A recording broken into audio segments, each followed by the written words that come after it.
Messenger Allah, La ilaha illallah. I don't know why I did that. Maybe it's just to break the ice. The Dean Show is about to show you somebody's bridge to faith. We're right here on the yacht, here in the marina of, I'll get you the whole story about it just right now from our guest, our special guest today, Jibril. Salam alaikum. Kefalak, how are you? Alhamdulillah. Tell us your name. My name is Jibril Mason. Jibril Mason. But I think you changed your name. My name was Eric Mason. Eric became a Jibril. Islam, yes, and I became Gabriel.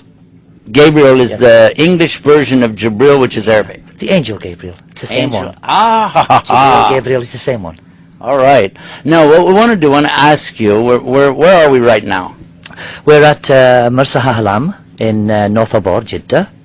It's a marina built by His Highness Prince Abdullah bin Saud, bin Abdulaziz Al Saud, the owner.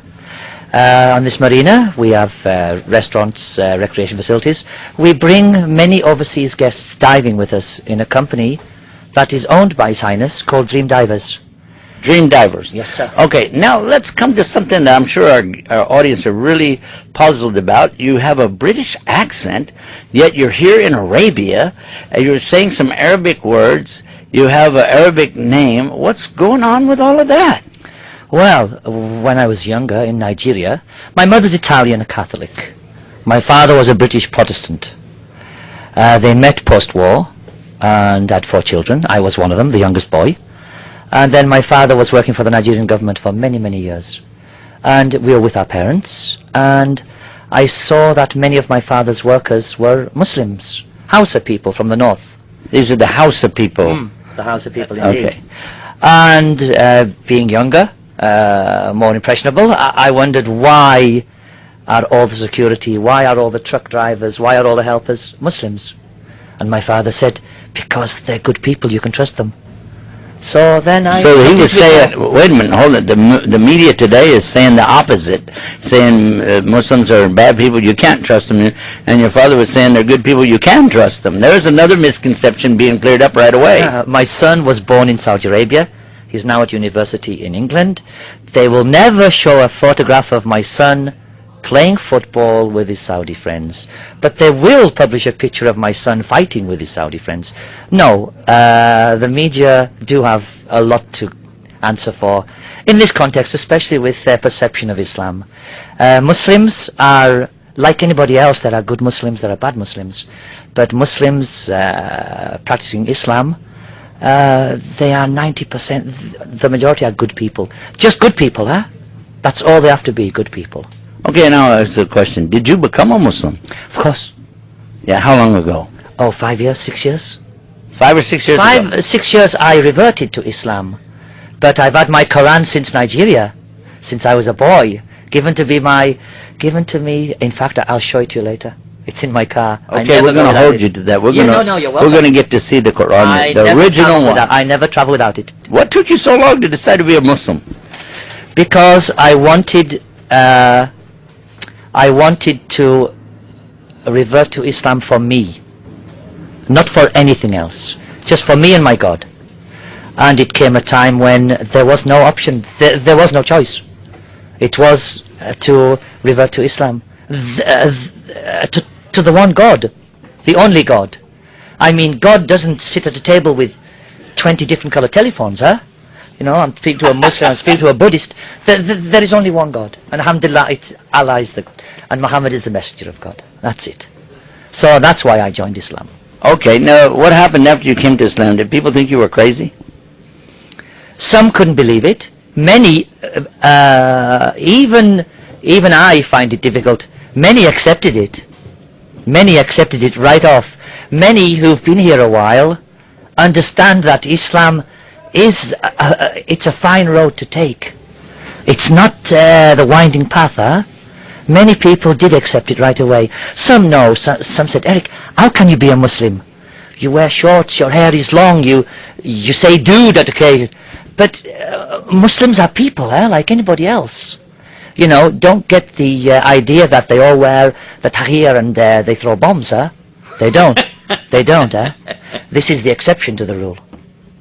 So, but you brought up the subject of bombs. One of the misconceptions that we've been talking about in our program today is the idea that somebody says that terrorism is a part of Islam, Islam is a part of terrorism, but it seems that you're agreeing with what we've heard from our scholars telling us that no, that's the opposite. Of course, there are thugs in all religions. Thugs? Yeah, in all religions. You can't stop it. So that's your... The fingers are not the same, huh? Uh-huh. They are not. There are good Muslims and bad Muslims, as there are good Catholics and bad Catholics. But no, Islam is not. So you're saying anybody throwing bombs is a thug? I say anybody harming innocents are thugs. Yes, that's not what Islam's about. It's not about killing people. It's not. It's about discourse, about understanding. And that's what we have here in Saudi Arabia. It's a wonderful, a very fine country. It really is. Or I wouldn't be here for 36 years. I'd have left 30 years ago.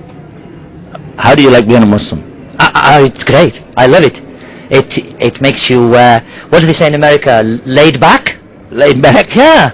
It is. It's, the problem with the West is, Islam's a brotherhood. You're a brother, he's a brother, she's a sister. If you harm someone's brother, the rest will protect them, huh? That's the problem. They don't understand that. If you hurt one, you hurt all. No, it's a brotherhood. It really is. It really is, and it's very nice to know that. Okay, I've got another question for you. 5 years you've been Muslim now. Have you you're here in Jeddah right now in Saudi Arabia, which is the seaport not far from Mecca. Sure. The place where they have the holy pilgrimage, they call it, what do they call that? The holy pilgrimage, the Hajj. Hajj. Of course. And have you done the Hajj? I have not. I'm doing the Hajj next year with the Jeddah Dawah Center, with some of my European colleagues. We've all got together, and we all want to do it together. All different nationalities, Americans, Germans, French, Italians, British. What if we join you? Oh, more than welcome. More than welcome. I love this. I love this attitude. I love this. No, but you'd better hurry up, eh? Why is it's filling up, it's filling up. I've booked already. Ah. So you'd better hurry up. Otherwise, you're not going to get in there. Okay. But I've done Umrah twice on the 27th Ramadan, which is very nice. I visited the Prophet's mosque in Medina, which is also... I think you're going to Medina when? Tomorrow? We're on our way today. You're on your way today? Alhamdulillah, you will love it. Give us some advice. Some Advice. advice. Be a good person. It doesn't take much. Read the Quran. Get yourself a copy of this book. It's a book of wisdom. It really is a book of wisdom. It's a book of ways, huh? But don't have to wait 35 years. No, not like me. Go there when go there younger. But no. When you're more mature, you understand it better. Really, yeah. That's the way it is. There's no pressure. There's nothing. Nobody in this country told me become a Muslim. Become a Muslim. Nobody. That's what I like about it. The choice is yours. The choice is yours. And they expect nothing from you except prayer and be a good person. That's it. Words of wisdom. We really enjoyed that. Alhamdulillah, I'm glad you can say that, because I'm not a learned person. Yeah, well, Thank these are good words to live by. Thank you. Yeah, it's not difficult. Islam is not difficult. It's common sense. Why do you bathe 5 times a day before prayer? Because you're sweating, you're in the country, and you're all together in the communion. Why? It's common sense. Don't eat pork. Why? It's a dangerous meat. Don't drink alcohol. It makes your mind wild. You do stupid things. You know the story about the bad lady, yeah? She said to the guy, sleep with me. No, kill my child. He said, no. She said, well, come to the bar and have a drink. No, come to the bar and have a drink. He had a drink. He said, have another one. He had another one. Have another one. He had another one. He said, kill my child. His mind was sick, he killed the child. No, it's common sense. Don't do things that can hurt people. That makes a lot of sense. We're very happy to have you on the program and look forward to more in the future. You're more than welcome, Jazakallah khair. And we're looking forward to a chance to be together Inshallah, again. yes, please, come next year. Yes. But book now. Book now. It's filling up. More good advice. Get your name Book on the list. now. Get your name on the list Yeah. to go out and have a good time and do some deep sea diving. Sure. And don't forget to get your name on the list to be amongst those who enter Jannah, the paradise, by doing what? Accepting the truth of La ilaha illallah. There's none to worship except Allah, and Muhammad is his messenger. All of that from right here on the Deen Show and the Bridge to Faith. Till next time, I'm Yusuf Estes, reminding myself and you about the peace. Assalamu alaikum, rahmatullah.